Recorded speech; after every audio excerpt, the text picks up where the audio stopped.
In this video, I'm going to be rebuilding Everton on FC24 career mode to try and keep them into the Premier League for another season. Everton have really been struggling the past couple of seasons, avoiding relegations just on the last day of the season last year, and once again find themselves in a relegation battle this season after having many point deductions for financial fair play. They had a -10, then they got a +4 back, and now they've just had another -2, which puts them on 27 points. After 31 matches, only 2 points outside the relegation zone. So it's my job to keep them in the league for another season. So let's jump right into this. This is what the team looks like before the summer transfer window. I'm not really sure who I want to sell and move on. So I'm going to see what offers come in for players, and then we'll make decisions based on that if we get any decent offers.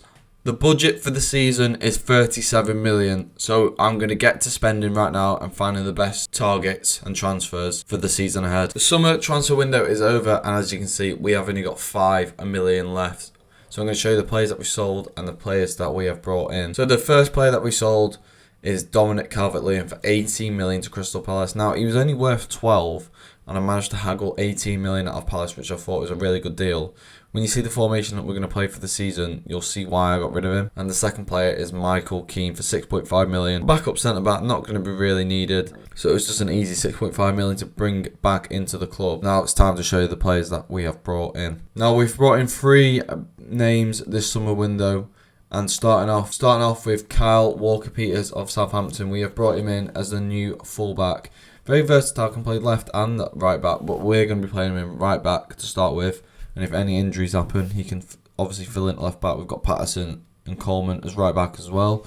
Only 7 million he cost us. We put Ashley Young in the deal as well. 76 rated, only 26 years old. This would be a very good signing for Everton in real life if Southampton do stay in the Championship for another season. I'm sure he'll be looking to move back to the Premier League. I feel like this is a very solid signing. My next sign is Chris Smalling of Roma, 33 years old, 83 rated, 18 million he cost us. Now, maybe not a smart signing, but he's got Premier League experience, would be very, very solid for the back line of Everton. Our last signing is Matheus Nunes of Manchester City for 24.5 million. Now, Nunes hasn't really been playing for City this season, and I thought, why not snap him up and see what he can do for Everton? The midfield of Everton looks very, very interesting now. Of Onana, Decore and Nunes in there. So I'm very excited to see what he can cook in the midfield for us, and hopefully be a vital part in keeping us in the league for another season. So this is how the team is going to set up for the season ahead. We've got Pickford in goal, Peters at right back, Smalling, Branthwaite and Mikalenko as in the defence, Onana at CDM, Nunes and Decore in the centre mid roles, Harrison, Beto and McNeil up top. Now, the reason we sold Calvert-Lewin is because we've got Beto as well, and we're only playing one striker, and we've got Danjuma on loan, so it would be a waste really. With one season, we may as well take the money for Calvert-Lewin when we've got Danjuma for free on loan. We've got Tremetti, Garner, Gay, Tarkowski, Patterson and Virginia on the bench, and we've got like Coleman, Ali, Godfrey on the reserves, probably the main ones that are going to get used, maybe Dobbin as well, and Gomez. So let me know in the comments what you think of the 3 signings that we've brought in. How would you have spent the money? Would you spend it better? Who would you have replaced? What did I replace the right positions for Everton? Because I was also looking at a right winger, but we didn't have the funds to bring in. It was going to be Reece Nelson on the right wing, but we just didn't have the funds to do that. So Harrison, we're going to have to see what Harrison can do this season for us. But without further ado, let's sim to January and find out where we are in the table. As you can see on screen now, we are currently sat comfortably in mid-table in 13th position, 11 points from safety at the moment. So we've had a very good start to the season after 20 games.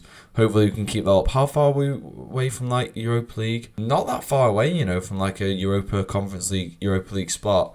Only 6 points off Liverpool, 8 points off Spurs. So maybe second half of the season, if we get a good run, we could definitely push up the table even further than 13th. We've still not played a game of the FA Cup yet. We've still got to play Huddersfield in round 3, which is the first round and we get to play in. Let's check the Carabao Cup. So we got knocked out in round 3 by Cardiff 3-1 in the Carabao Cup, which is disappointing. Could have had a good run there. Who did they face in round 4? Leicester City, so we could have beat Leicester as well. Player stats for the season: Salah is top goal scorer of the Premier League with 16 goals, Paqueta with 14, joint with Saka. Have we got anyone up here? We've got Harrison with 7, so he's cooking for us at the moment. Top assisters, got McNeil up there with 8 assists for McNeil. That is very impressive. joint top assister with Isak and Saka as well. Anyone else up here? No. Top Golden Glove, where is Pickford up there? He's got 3 clean sheets in 20 games. Not great, but it doesn't really matter because we're sat comfortably in the table. So halfway through the season, Jack Harrison, on loan from Leeds, is our top goal scorer in the club with 9 goals and 2 assists. Nunez with 4 goals, no assists. Chermiti, 4 goals in 6 games in the Premier League. That is very, very impressive. So maybe he's getting a start over Beto. James Garner, 4 goals, 2 assists. He's not even starting for us, so he's doing really well off the bench. McNeil, 3 goals, 8 assists. Very nice from McNeil. Having a great season for both our wingers. Walker Peters 1 and 1. Mikalenko a goal. Onana a goal and 2 assists, but that's not ideal because he's a CDM, so it doesn't matter. Beto, only 1 goal in 10 matches for Beto. That is very, very poor. Maybe we sold the wrong striker. Maybe we should have sold Beto and kept Calvert-Lewin. Belgoski still getting some games under his belt. 10 games for him. 17 for Branthwaite. 16 for Branthwaite. 17 for Smalling. Decore only 7 matches, so I don't know if he's been injured, but it'd be interesting to see if he plays any more in the second half of the season. But obviously, we've still not got a very high budget, so we still haven't got a very high budget to bring any sort of players in January. So I'm just going to sim to the end of the season, and hopefully we can push even further up the table. I don't think we're going to get relegated. I think that's already set in stone. I don't want to jinx anything, but we've had a very good first half of the season, and I'm very interested to see what the second half of the season brings. But I'm very happy with the team. I didn't think we would be this comfortable out of the relegation zone at this point.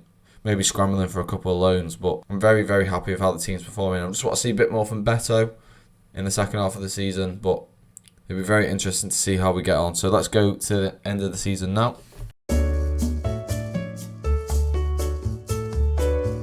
So the season is now over, and as you can see, we are sat in 10th position in the league on 50 points, 12 wins, 14 draws, 12 losses, comfortably outside the relegation zone, 19 points clear, and even if we had the 8-point deduction, which Everton have received, we'll be on 42, and we would be, where would we be? We would be 14th in the league, so that's still very comfortably outside the relegation zone, and I'm very happy with how the season's gone. Now, West Ham, Aston Villa, Chelsea and Newcastle quite considerably clear of us, 7 points clear to the next position of Chelsea, and then below us, it's quite tight for a couple of positions, but we had a very good first half of the season, and it seems to continue into the second half as well, getting to 50 points. We already know we were knocked out of the Carabao Cup, but let's check the FA Cup also. We got knocked out by Huddersfield in round 3, so we didn't advance in any cup competitions, which is disappointing. It would have been nice to go on a little bit of a cup run. So the top goal scorer in the Premier League this season is Erling Haaland with 29 goals. The nearest to him is 21 with Bruno Fernandes. I don't even think Haaland's in the top 3 when we saw in January, so God knows what sort of run he went on. I'll have to look back and see how many goals he actually scored in January. Let's see if we can see any of our players in the top scorers. I don't think there's anyone here. That is mental. We've not got anyone over 11 goals in the Prem. That is crazy. Top assisters, McNeil. 16 assists for McNeil. That is one hell of a season for him. That is crazy. He was on 8 in January and he managed to double his tally to get 16. 5 clear of second place of Grealish and Saka. What a season for McNeil.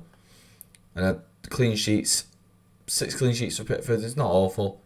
Not too bad yourself. So overall, our top goal scorer this season was Jack Harrison with 11 goals and 2 assists. But our player of the season by far has got to be Dwight McNeil. 10 goals and 16 assists. 26 goals involvements in 39 games is absolutely unbelievable for the left winger.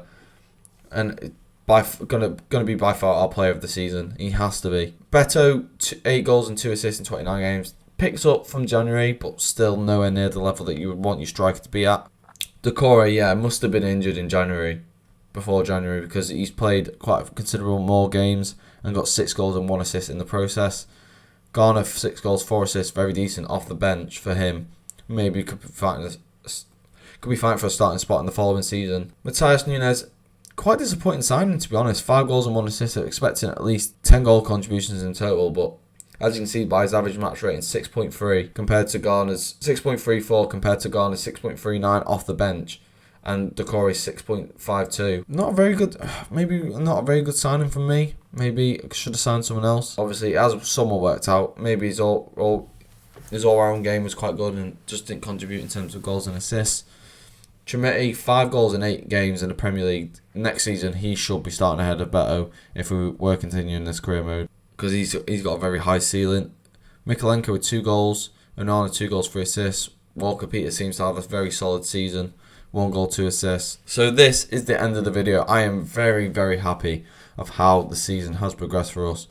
Now, if we were to continue for another season, we definitely have to replace Smalling. He's lost 3 or 4 ratings since the start of the season. Other than that, the team has been performing really well. The only player that's let us down this season is the striker in Beto. But other than that, I feel like the team has performed very well, getting 50 points for us this season. McNeil absolutely on fire, my player of the season by far. Would be very interesting to see how another season would change this team up. But if you would like to see that, drop a like on the video. Let me know in the comments if you would like me to do another season with this Everton team to see how far we can actually take it. But if you have enjoyed, please drop a like. Let me know what you would have done differently in this career mode. Comment what team you would like me to do next, or if you would like me to continue this Everton one. And I'll catch you in the next one.